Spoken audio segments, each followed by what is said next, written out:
Good afternoon and welcome to the Assembly of Osteopathic Graduate Medical Educators AOGME webinar series.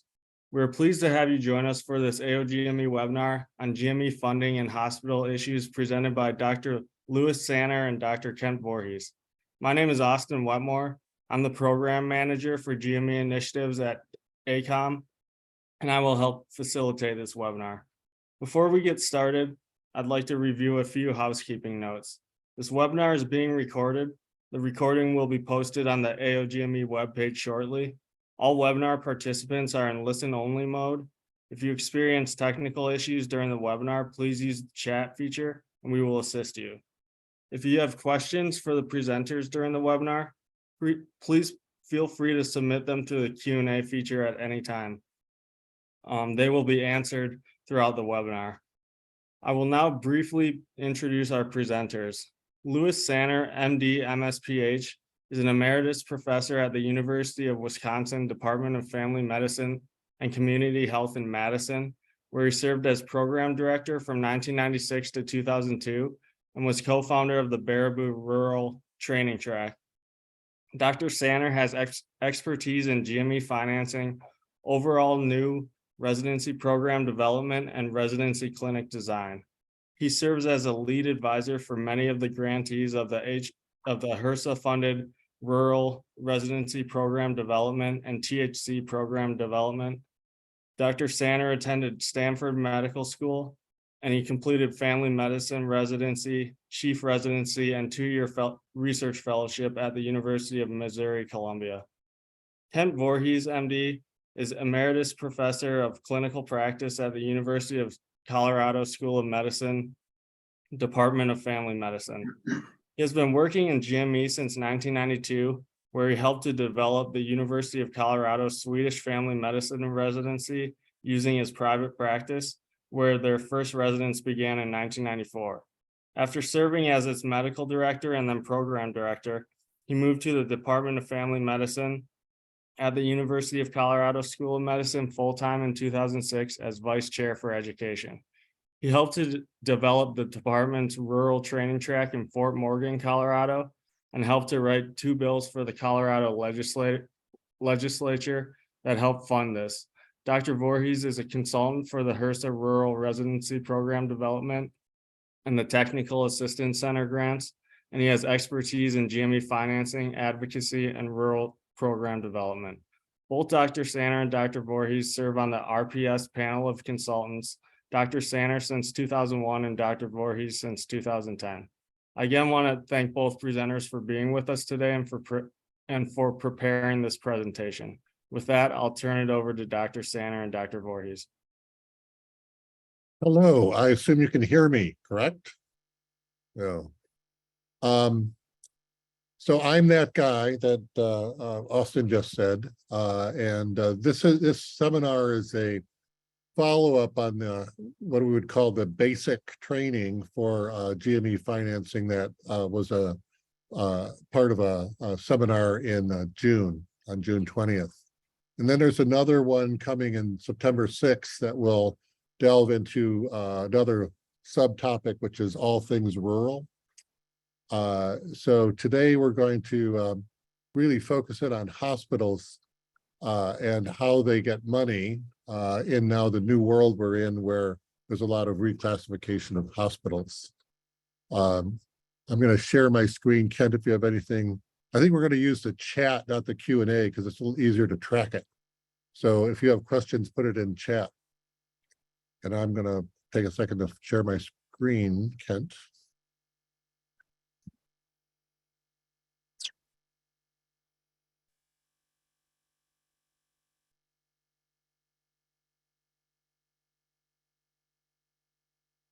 Ready.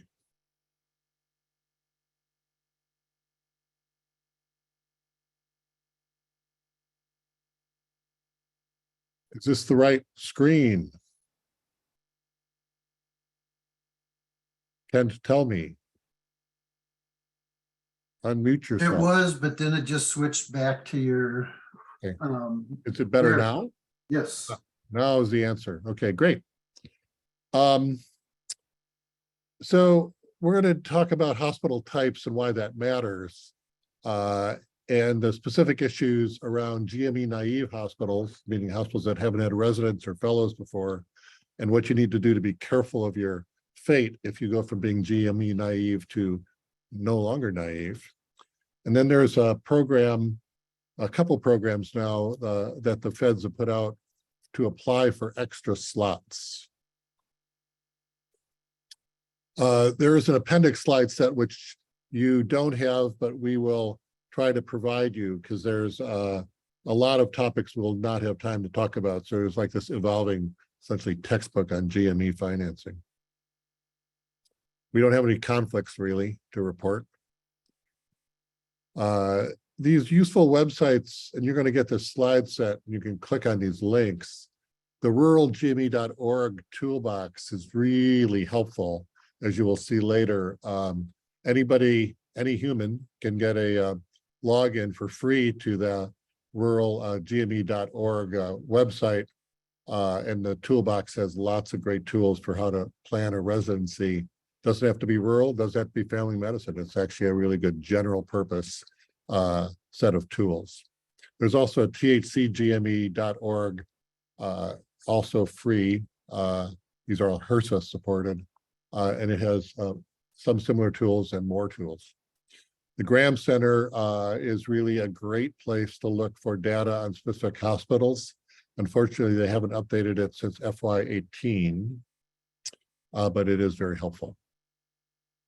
CMS has a lot of files. They're a little harder to interpret, and you can explore them at your leisure. The problem with the CME aggregate files for cost report data that they show are inaccurate for IME because they exclude Medicare Advantage IME, which is for many people considerable. So I'm always going to the Graham Center for, even though it's a little older, for more accurate information. So different hospitals have different rules. This is a review from last time, but we use the word hospital. What are we talking about? For this talk, we'll really be talking about IPPS hospitals, inpatient prospective payment system hospitals, which are the most common type in the country. They get paid using something called DRGs through Medicare, and they get DME and IME. So we presume it's a IPPS hospital. There are subtypes of IPPS hospitals that we'll talk about later also. The main distinction is that the non-IPPS hospitals are like critical access hospitals. They don't get paid in this way at all. There are these other hospitals that are some similar and not similar to IPPS hospitals. Inpatient psychiatric facilities get a little different payment system for GME. Children's hospitals get a completely different payment system because they don't really have any Medicare. So they get paid through this HRSA grant program. That's a fixed pot of money for all the children's hospitals in the country. The VA, Department of Defense, Indian Health Service have different funding streams. And then critical access hospitals and the new thing, rural emergency hospitals, are not IPPS hospitals, and we'll talk about them later a little bit. This has become more important that IPPS hospitals, and by the way, I'm going to use the word hospital from now on because I hate continually saying IPPS, but hospitals all have both a rural and an urban location and a rural versus urban classification. Those are not the same. In the 20th century, they were more the same. The 20th century is a while ago now, and hospitals that are located in one or the other can get classified in the other. The reason this matters is that the location of a hospital drives their eligibility for DME and the classification for IME. And the big difference is that urban located hospitals, a lot of them have reclassed as rural. So you're going to see in the slides this U/U, R/R, they all refer to location versus classification.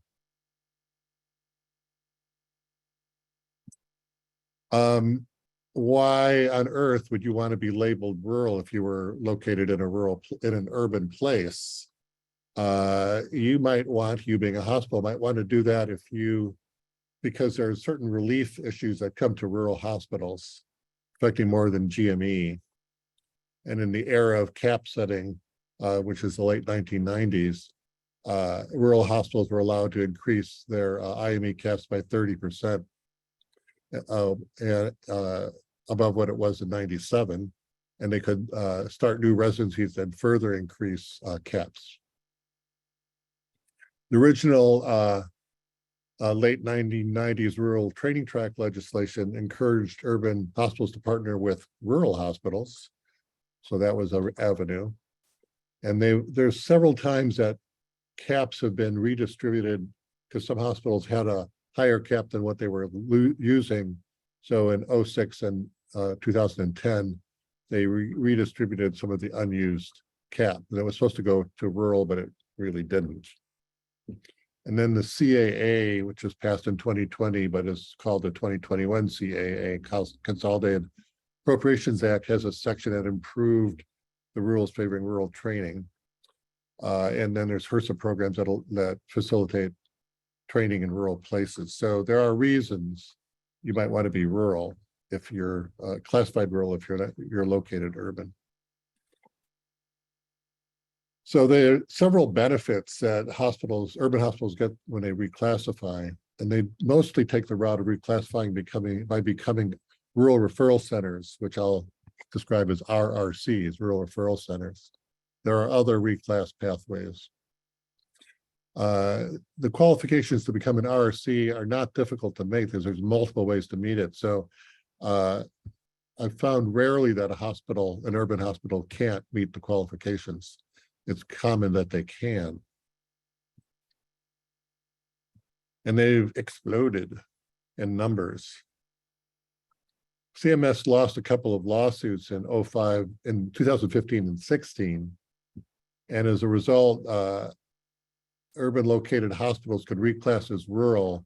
They didn't like to do that before because you had to get a rural wage rate, which was lower. But after the legal action, they could take that 1 year lower wage rate and then go back to their higher urban wage index, but keep the rural reclass and even move to a higher urban reclass wage rate. So it was 1 year taking a financial hit followed by financial goodness for the rest of their existence, unless they change the rules. So this has caused an explosion in the number of urban located hospitals that are reclassifying rural. There are several non-GME related financial benefits to this. The wage index changes after you go through the year in the rural wilderness can come back actually better than they were before. Like you can be a Tampa, Florida hospital that reclasses to Sarasota because it's a higher urban wage rate. And then being an RRC itself, not just the rural reclass, but that qualification for your hospital gives you access to 340B drug pricing. Some of you will know what that is, but it's a big deal. And probably these two non-GME financial advantages are bigger than the GME advantages, the wage index change and the 340B drug pricing. But we're here to talk about GME, and there are substantial advantages to being a rural reclass hospital and still being in an urban place. You get a bump in your 1996 IME cap. It happens right away. So if you've been claiming more residents and fellows higher than your cap, you now are going to suddenly get more money, sort of automatically. Or if it creates new cap space that you can use to expand your programs, then you can take advantage of that as well. You also get this permanent ability, as long as you're a rural reclass hospital, to start new GME programs, residencies, and accredited fellowships, and add additional cap and get paid. And that is important, that the programs need to be new. And these are the qualifications for newness per CMS: new program director, separate faculty, separately recruited residents. And all of this ability has nothing to do with training in a rural place, by the way, not at all. So you can do all these things. You can add a plastic surgery residency or cardiology fellowship in Manhattan if you're a rural reclass hospital, and not train any of those people in a rural place. So lawsuits happened and the landscape changed. The number of rural referral centers went up, it more than doubled. Didn't really change in rural places, but it was all a growth of RRCs in urban places. So now more than half of the residents and fellows trained in the country are trained in urban located RRCs. And that number is growing. This is a graphic illustration of that. What happened with, the number of residents claimed by urban hospitals, urban located and classified versus urban located rural reclassed hospitals. And that curve is not done. The number of residents claimed in actual rural locations changed. It improved over 5 years, but it didn't do this. And you can see the number of residents claimed, is more in urban located hospitals.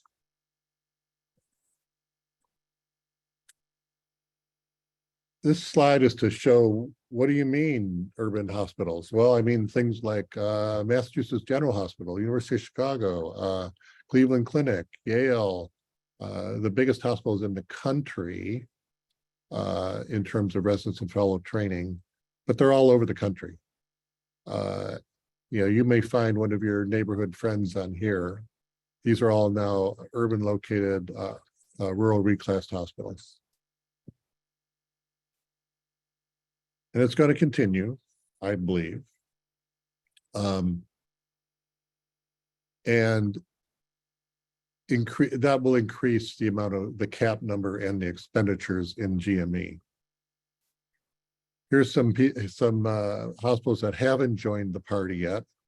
And I would say yet. These are classified urban hospitals that have not reclassed, including like the University of Michigan and the University of Washington. So how many new IME cap slots have been added? Well, the conservative estimate is that, these, new reclassed hospitals that went to urban rural generated 30%, probably about 12,000 additional IME FTE cap slots.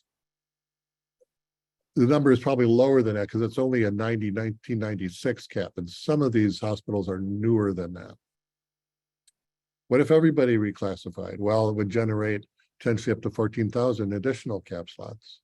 So we're in the 20,000s of new IME cap slots that are probably coming into the system, plus the ability to add more with new programs. The reason to bring this up is it's way more than any other proposal out there legislatively to increase cap slots. Like, this is actually where the big numbers are, and not a lot of attention has been paid to that.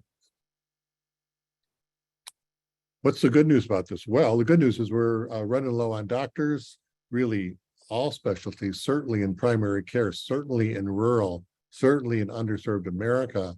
So increasing capacity, or the ability to pay for capacity, is a good thing. It will improve the financial viability of some overcapped hospitals. And maybe if you have rural associated with you, maybe the East Coast hospitals will think they have some more obligation for healthcare and training in rural places, but it's not really built into the system that they would have to do that. And bad news is a matter of opinion. There's no specific requirement that this expansion be directed towards the workforce needs, urban or rural. It's just an ability to expand.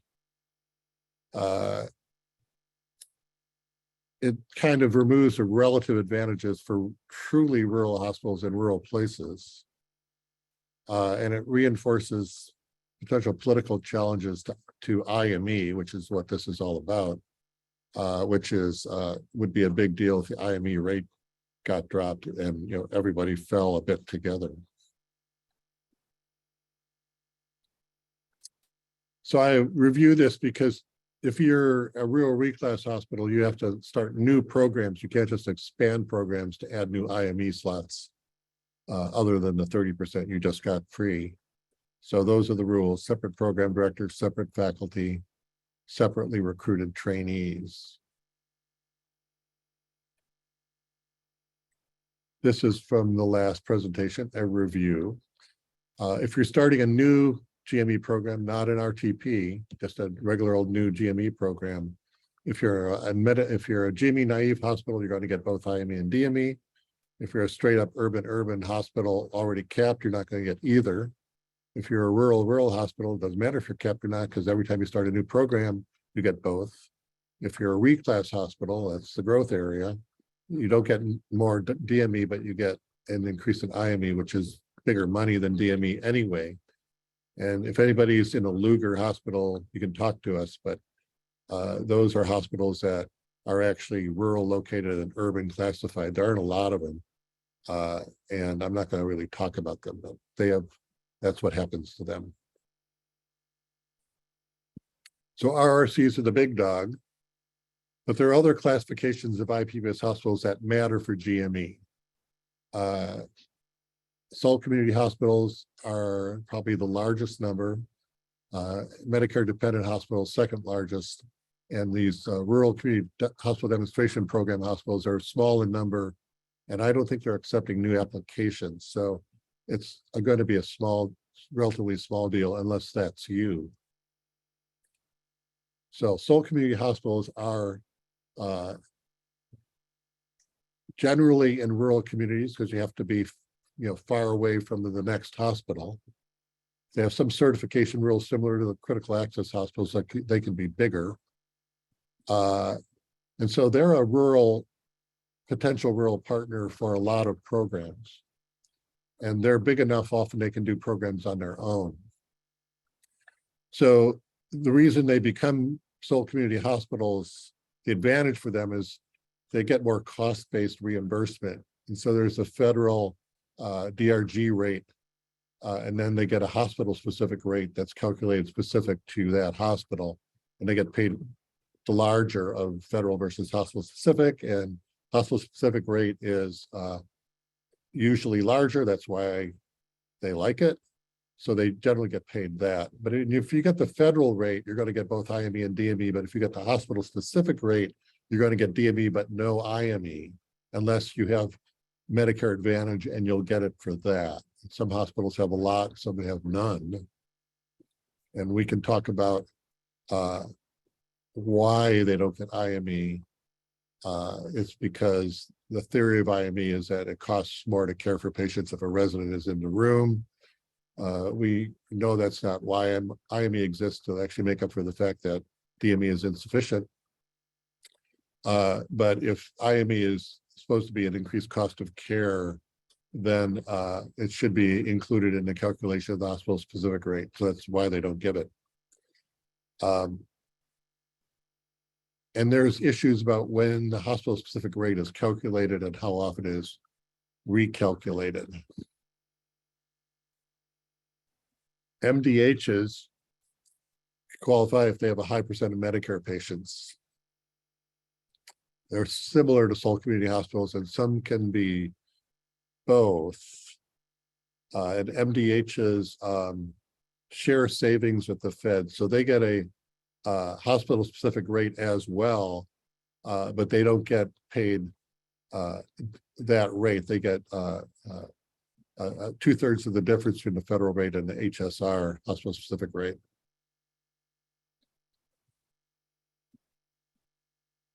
And GME payments similarly are like shared savings. So they get full DME, but they only get 1/3 of the usual IME. Our rural community hospital demonstration program hospitals, if you're in that situation, look this up and read this slide.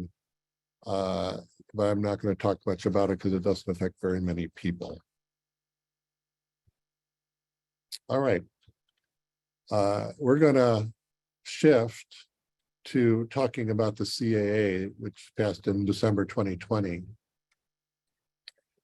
The context for me, this is authorized 200 new cap slots per year for 5 years. That's for the entire country. Note the difference between that and the over 10,000 slots that got dumped into the system through reclasses. But they're good, they're slots. So the application deadline already happened for the second go round. So they'll be March 31st every year. And the priorities are listed in detail in the reference slides that you'll be provided. But basically, HIPS, presence in a HIPS area is the driver. If you apply for a Section 126 slot, you're only going to get the number of slots corresponding to the length of your residency. So you want to apply for it in family medicine, that's 3 slots. Surgery be 5 slots, and you're going to need all 3 slots to train one addition to grow your class by 1 resident, because you got to train. Ultimately, you're going to have 3 residents there. You can only apply for 1 program each year. You can apply for slots every year, and you must create new positions for those. And HPSA score is the biggest driver of whether your application would be successful. So 96 hospitals got slots. There were not the same number of DME and IME slots because some hospitals are not overcapped for both. Mostly urban, but a lot of urban rural hospitals reclass, not a lot of rural, even though that's a priority of the program.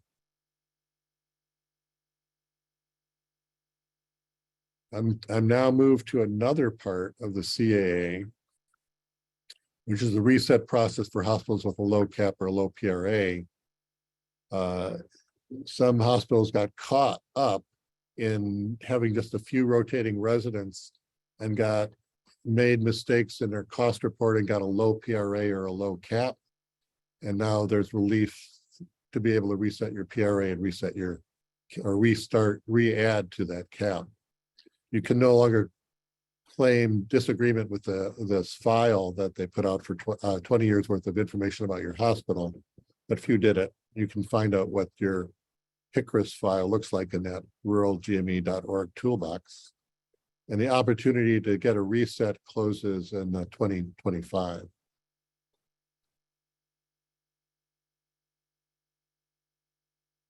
This is still important. There's a lot of GME-naïve IPPS hospitals out there. And in the old days, if they had a rotating resident, didn't claim them, they were at risk of getting a 0 PRA. But now there's the rule is more forgiving. As long as you train less than 1.0 FTE residents in a year, you don't have to claim them as a GME-naïve hospital. But once it's over 1.0 FTE, you do have to start training them. And I mean, you have to start claiming them, or you could get a 0 PRA and you could inadvertently start a cap clock. So there you can confirm, and we'll look at the way to do this. If your hospital is a never claimer, established teaching hospital that can't reset, or what's called a category A or B, eligible for reset hospital. You can choose as a GME-naïve hospital to trigger a PRA and a cap clock with less than 1 resident. And that's actually, sometimes we recommend that because you can plan for it. It's less money because it's less residents, and you can actually get paid. So you don't have to wait till you're over greater than or equal to 1.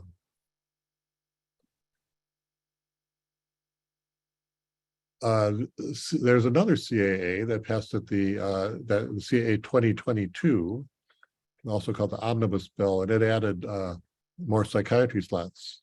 There's a deadline. I don't know if the deadline's already happened. I haven't followed up on this, but there's new psychiatry slots available. So I have not been on the chat. I don't know if there's a lot of chat activity. Oh, here it is. Here's the chat. Kent's been madly answering questions.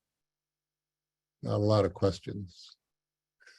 Before we do this, so are there questions? You can also attempt to unmute and ask them, and then we're going to get into a little practical demonstration here of how to figure out what your hospital is or what your potential partner hospitals are and how that will affect your GME plans. The psychiatry opportunity, there is I would look this up, basically. Section 4122 of the Omnibus Bill or of the CAA 2022 and see what the status is of that now. It's the same kind of application process as for the 200 slots per year. This one. And my understanding it's going to be the same criteria for judging applicants, like HPSA score for where you plan to train them will matter the most. Hi, Dr. Sander. We have one hand raised. Oh, okay. I'm gonna unmute him and allow him to talk and ask the question. Thank you. It's Jeffrey LeBoff. I'm with SSM Health St. Anthony Hospital in Oklahoma City, and we're for a long time have been capped. We're the largest behavioral health provider by far in the region, and have 280 psychiatric beds and a whole plethora of psych services. So we're part of our GME strategy and growth plan is to figure out a way to get CAP expansion to add a psychiatry residency. So you perked my interest when you started talking about the psych opportunities. So are you in RRC? Do you know? I am not certain. I'm going to look that up.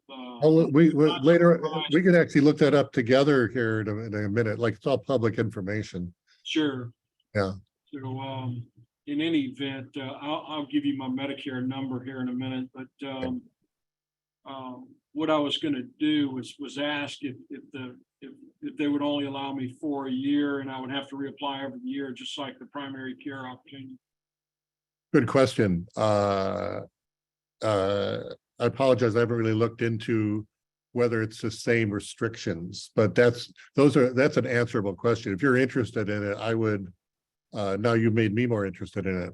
I would look it up. There should be guidance by now through CMS about it. If you're not finding that, like, sort of let me know, because I kind of want to know what it is now too. Sure. Our CMS provider number is 370037. What is it again? 370037. Right. That's a great number, by the way. You got it's a good phone number. It's easy to remember. It is. Yeah, let's look it up here in a minute. Okay, thank you so much. I'll mute myself and allow others to participate. So I just kind of want to show you guys how like you can see when you think about expansion or starting the program, like this first question I always ask is like, what kind of a hospital are you? And I'm not surprised. People, even hospitals sometimes don't know. So it's, that's the first thing to figure out. So this is University of Wisconsin Hospital. I'm not like trying to call them out. This is publicly available data. Let's imagine that they wanted to start a new specialty fellowship and a new med-peds program. They don't have a med-peds residency. So that's their provider number. This is how you get to the hospital analyzer, which is the first place you need to shop. And actually, St. Anthony's, you could look up, if you want to just multitask, you could look up your hospital in the hospital analyzer here. That's quick to do. And you look it up by name. And then in the toolbox, there's this more data called hospital type and data lookup file, which I made and put on the toolbox. So we're going to do that. So the hospital analyzer for the UW hospital says, you're metro, you're not a rural place. You are classified rural, located urban, classified rural, and you're not rural according to FORP, Federal Office of Rural Health Policy, which is another categorization of rural and not rural. That does matter. So they're not rural in any way, except they are a rural referral center. Yay. So in that hospital type and data lookup file, these are the three Madison hospitals that teach residents. See, there's an SSM hospital. And this has a lot of data. This has like location, classification, beds, how many residents, UW's and RRC. This is how much they're getting paid in FY18 according to the Graham Center. This is their cap, and this is how much they claimed. And you can see all three of these hospitals, their claims are greater than their cap. So they're what we call over-capped. They're over their cap. And they can't reset. Category A and B is that ability to reset. They can't reset their PRA or their cap clock. So good information. So now they want to do this new program. Well, the bottom lines for them is that any new GME program, first of all, needs to be new and not an expansion to capture new Medicare funding. And any new residency or fellowship in the area, if they're going to collaborate, should try to have most of the hospital rotations at UW and have the UW claim most of the outpatient time to maximize new Medicare GME funding. And remember that hospitals, from the session last month, hospitals can claim time residents and fellows spend in outpatient settings in non-provider based. That means not owned by a hospital or run by the hospital, provider based, if the claiming hospital pays for the trainee's salary and benefits for the time they spend in a non-provider clinic. So that's like a lot of in family medicine, a lot of family medical centers are non-provider sites. They're not actually in a hospital. They're run as a provider-based clinic. So, and actually critical access hospitals can, time there can be claimed by a IPPS hospital. So there's a lot of opportunities for IPPS hospitals to claim time that's not in their hospital if they're paying the resident salary and benefits. So in this case, they should take full advantage of that if they can. And they're only going to get IME, but $142,000 FY18 dollars, pushes up to that $150,000. We recommend, and there's data that somewhere between 150 and 220,000 per FTE resident per year is like the cost of a residency. The academic side, not the clinical side. So the other hospitals in town might want to become RRCs. Ooh, join the party. And any of these hospitals could get funded for starting an RTP with a rural partner. And that will be talked about in detail in September. So I am going to stop sharing because I'm going to share other things. And let's start with our friend in Oklahoma. See if I can look at this and share my desktop.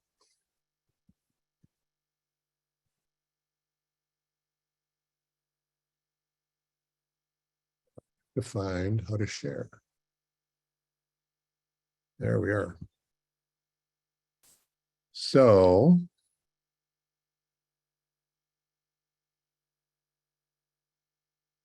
let's do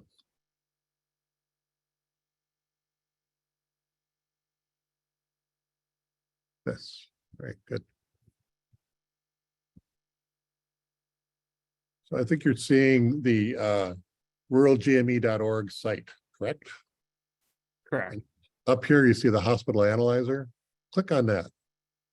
And I'm just going to look at the state of Oklahoma. And look for St. Anthony, it's SSM, I think, St. Anthony's. So I go down here. Here it is. This is it. All right. So it gives me, are you seeing this report? I am, thank you. So you are not an RRC, you are a straight up urban hospital. Okay. You know, it's interesting. You should talk to your C-suite about, have we looked into this? Because there are some advantages beyond GME advantages.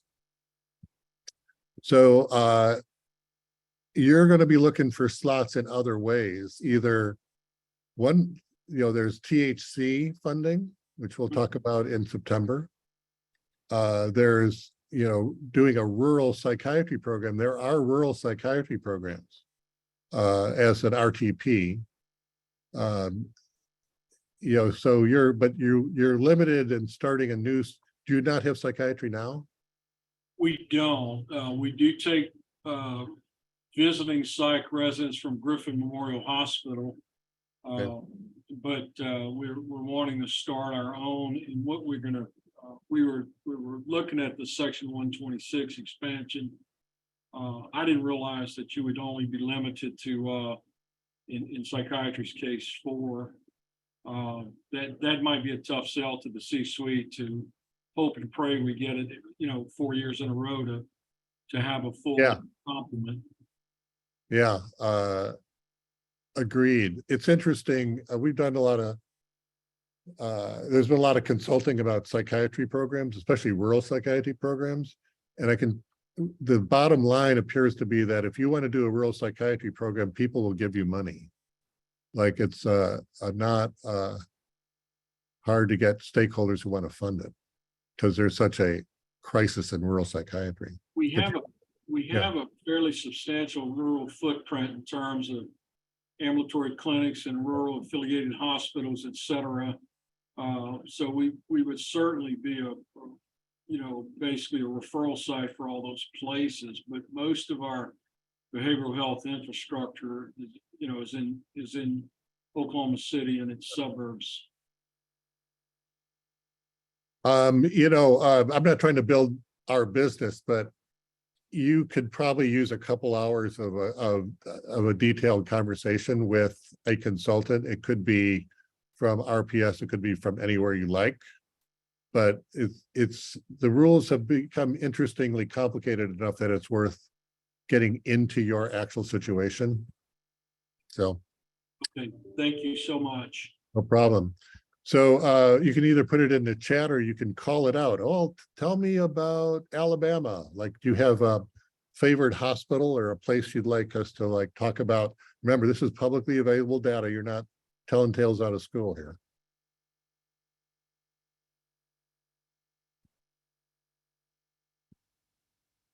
I'm not seeing the chat, so Kent, you're going to have to help me. Now I see it.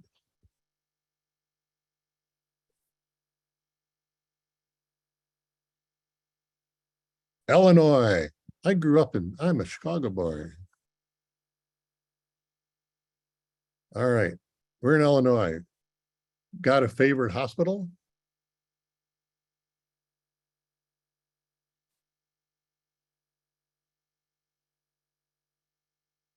Oh, well, Tucson isn't in Illinois. All right. We're going to do Riverside Medical Center in Kankakee. I hope it's called Riverside Medical Center. Here it is. Look at that. Kankakee. Beautiful town. Oh, you're category B.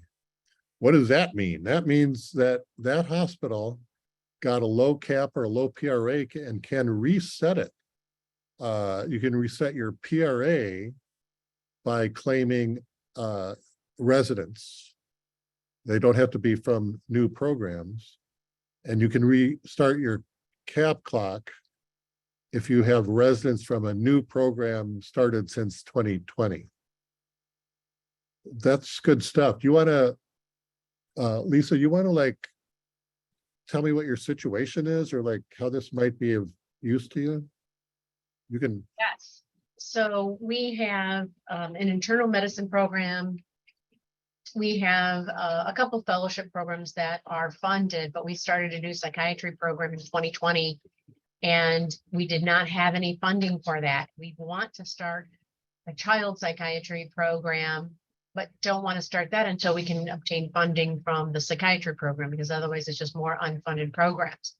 So looking for funding for the psychiatry program, as well as a new child psychiatry program that we want to open next year. were you aware of this reset opportunity? No, So you need to get into the weeds about it for your situation. But there is an avenue for you to especially if you're going to do a new program. The 2021 is a question whether you hit the deadline, because it has to be new as of when the CAA passed or after that. But and is your issue probably cap, or is it you have a low PRA? You think it's your cap? yeah, Yeah, so when you do a new program, and there's a specific date when the new program has to start, but if you're doing a new child psychiatry program and it's a newly accredited program, you should be able to add on to your cap. So that's a big deal. so we need to investigate whether or not we can obtain any funding for the psychiatry program. Because the psychiatry program has 12 residents, whereas the child psych that we're looking to start only has 2. Yeah, there's a specific deadline. It's in one of the slides that I try not to like remember what it is. Kent may know while we're talking.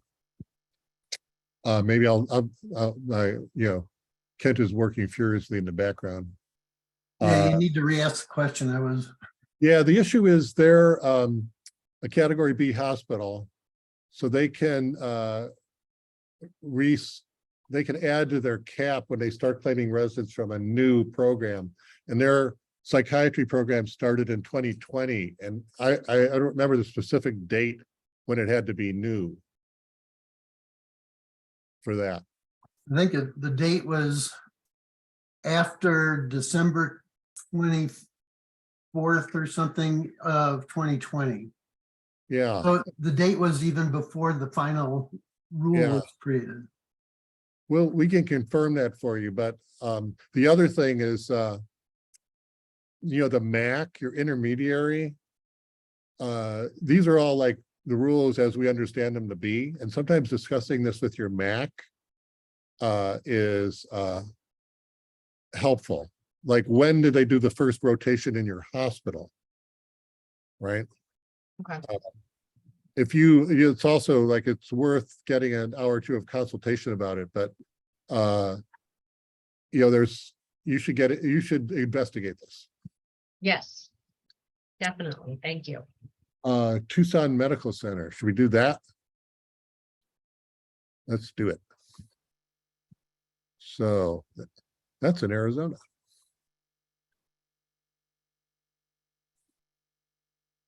Are you a banner, or you're what are you? You can unmute that person. No, you're not, maybe. So look at you being a rural referral center. So whoever asked that question, Emily, are you muted? I think we're on mute now. So tell me your situation. I'm going to let my director, Dr. Aronson, speak for it. Yeah, so we are a community-based nonprofit hospital, and we've been a GME site for about 60 years. And I have been the director of medical education for almost 30, and I didn't know we were a referral center, so I'm delighted to find this out. Yeah, I'll tell you, I've told hospital CEOs that didn't know they were this. So you're not alone. So you're rural reclass. That means if you start a new program, you can get, IME. And actually, do you know how much you get in IME? Uh, For the 10. about $10 million, I think. How much per resident? Oh, I don't know per dollar. Yeah. What's So- your number again? What's your provider number? Oh, we will look that up. Here's, I found you. Oh, You're, okay. here you are. So, oh my, holy Jesus and mother.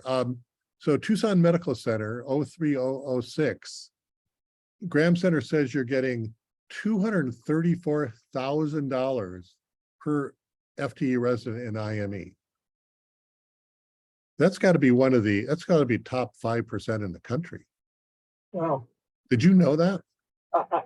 No, and I admit I'm a little unhappy to hear that because I was hoping there was opportunity for more, but I guess I should be very pleased.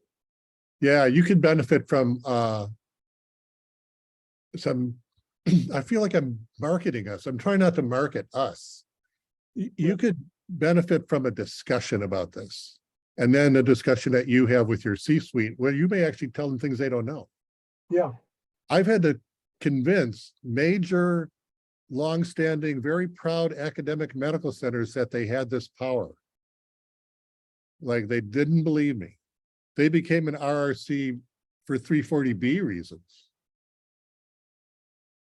And so to be clear, we're above our cap. But, Yes, but we still have the opportunity to get IME funding for new programs that we start beyond that. yes. Actually, I don't know that you're beyond your cap, actually, from what I just saw here. We So just- I'm sharing another file. This is at hospital. So there you are, Tucson Medical Center. There you are being a RRC. According to the Graham Center in 18, this is old data, 18, this is what you were getting per resident that they were paying for. And the Graham Center says that you were under your cap in 2018. Yeah, we have begun programs since then. So I don't know if you have the 30% issue for your IME cap is only if you're a 1996 hospital. I don't know if you're after that. No, much before. Yeah, but there's another file. It's called the HICRIS file that lets us know. So that's a 30% bump when you became an RRC, which is probably after 18. So there's a couple of things. When did you become an RRC? Did you get a 30% cap bump? And then, yes, you have the power to add to this incredible IME per resident if you start a new program. Thank you. Anybody else getting their interest piqued? Dr. Sander, could you go over Wyckoff Heights Medical Center in Brooklyn? Yeah, hang on, I'm gonna share something here. Sorry about technical difficulties. Hi, it's Elizabeth. I'm the one who asked for the Brooklyn lookup, so I was asked to unmute, so I did. Hi, everyone. Hi, are you guys enjoying this little exercise we're having? I am enjoying this so much. I think it's extremely amazing how much information you're showing us through this portal and through this website. It's Yeah, quite but it's, and I'm hopefully letting you know you can do this. yeah. Oh, I've already took screenshots of the websites. And do that file that shows what the Graham Center stuff is, that's in this toolbox. Yeah. It's a couple clicks. So wait, what are we looking up? I forgot. It's New York, Brooklyn. And why not look up That's no, I think you went to Nevada when we were down. There we go. The one with the worst air quality right now, I think. And Brooklyn? we're Brooklyn. It would be Wyckoff Heights. Do you know your number is? No, I'm not the hospital, actually. Is that okay for me to be looking it up with y'all? If I'm Oh, this is publicly available data. Great. We can look it up to our heart's content. So it would be Wyckoff with a W. Let's see if it's called that. White. It's on the second to the last. Oh, look at this with a Y. Cool. sorry, you're an established teaching hospital and you're not an RRC. Now, that's not meaning, life is sad for you. It's just that if you start a new program or expand a current program, you're not going to get more money. Yeah, and actually, I'm not from the hospital. I'm an FQHC. I'm from the FQHC, and just was curious because Are you going for a THC grant? I am. Yeah, well, we do have a THC, but planning and development grant. Yeah, exactly. Oh, so you're one of, great. I'm one of the others, I suppose. There's really good news about that for you, because if this is going to be your partner hospital, your residents are going to have to do rotations in that hospital, because they have to be trained in the hospital for part of their time. Of course. And they're going to have to claim them, but they won't get paid, which means you can claim all the time for the THC GME if you get that. Do you know what I'm saying? There's no double dipping risk. Okay, so basically you could claim it from the standpoint of being at the health center. Yeah. Okay. If you get a THC GME grant, you can claim all the residents' time, including their time in the hospital, for the THC GME grant, and you'll get paid. The hospital also has to claim time they spend in the hospital, but they won't get paid. Therefore, there's no double dipping. Right. All right? Perfect. Thank you. I just out of curiosity, just what is the opinion of something like, in a situation like that where the sponsoring institution is from, community health center or FQHC, and the hospital not being able to get paid? I mean, I hear what you're saying, that it's a good thing you can claim that time, but I guess a shared, financial look at benefit. Well, I'll tell you, my feeling about it is that if you're providing residents for the hospital that are going to be on hospital services, they're really not costing the hospital anything. Like, the residents do service, they make it so that the hospitalists don't have to write as many notes. Like, in my view, their residents add to the clinical capacity of the hospital with really not discernible cost. Now, some people like to get paid, like, well, if I'm going to teach a resident in the ICU, I want some money. But that's a different issue than, the presence of residents, inherently makes the hospital, cost the hospital money. So, I mean, in my view of global financial budgeting, what are the real costs? You have real costs in the FQHC because you have to actually be the faculty and, do the CCC and the PEC and mentor them and evaluate them and fire them, and hire them. Like, you actually have to take on the risk of not getting, the THC GME funding, the academic pro forma for a residency has real costs borne by the residency, and you are the residency. Right. And when residencies are given out 234,000 PR, PRA. So, that's quite a lot comparably to what I would imagine. Well, what I didn't look up, I can look up. Do you know how much they're getting for they have GME programs, obviously, right? Yeah, no, I don't. So I'd be interested. You want to know? Right. Yeah. It's very fun. It's like, like what's behind door number 2? Yeah, exactly.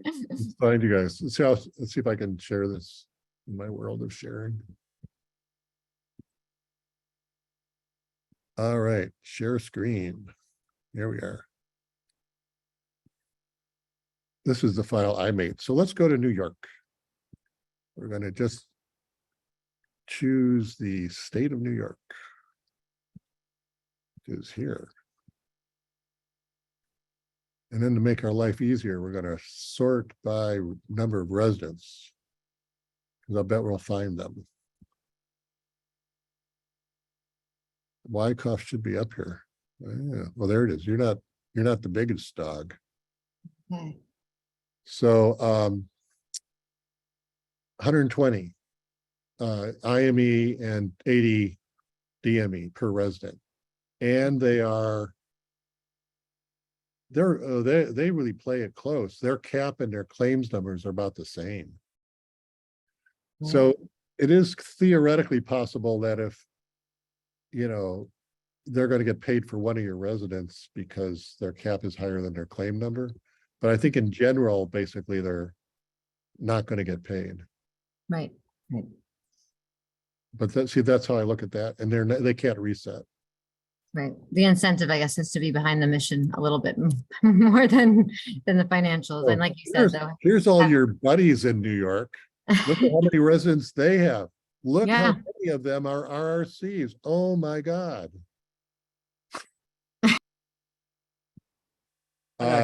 Dr. Sander, I think in the interest of time, could we just do one more on Nazareth Hospital in Philadelphia? Glad to do it. Actually, I'm going to do it this way because I'm already here. Philly. Let's see. That would be in Pennsylvania. Do you know you wouldn't have to know your number, would you? I'll sort it by name. So then I'll find you. Nazareth. Yeah, Nazareth Hospital. Found you. All right. So let's talk about who you are. You're not, okay, so you're straight up urban hospital. You're an IPPS hospital and you're established. What's weird about this is that at least in 2018, you didn't claim anything. So we apparently we used to have in the remote past have had a residency, and then we actually just started building new GME residencies within the past 6 years. And so we're new to ACGME, but I guess our cap was supposedly set back to way back when, so it's pretty low. Okay. But we, like, our last year was our fifth year of our cap building phase. So we have, internal medicine, transitional year, EM. We just started, and our surgery program actually is not covered because it was started during it was approved. So our first class didn't start until this 2022. So that was like past our 5-year cap building. So I'm really looking to kind of get it covered somehow, and I'm just looking for ways to. You should look. You can look in the toolbox. There's the HCRIS file. It's called HCRIS, and look up your hospital and gives you the history for 20 years of all their claims, like their FTEs and the cap. Okay. Because it'd be interesting to see. I don't know how you could be in a cap building period if you already had a cap and you're an urban hospital. Like how you can't rebuild another cap. Yeah, I'm not sure. I mean, per our finance person, like, we are getting reimbursed, but for some reason it's set pretty low, supposedly. Yeah, so I don't know how you're going to get reimbursed at all.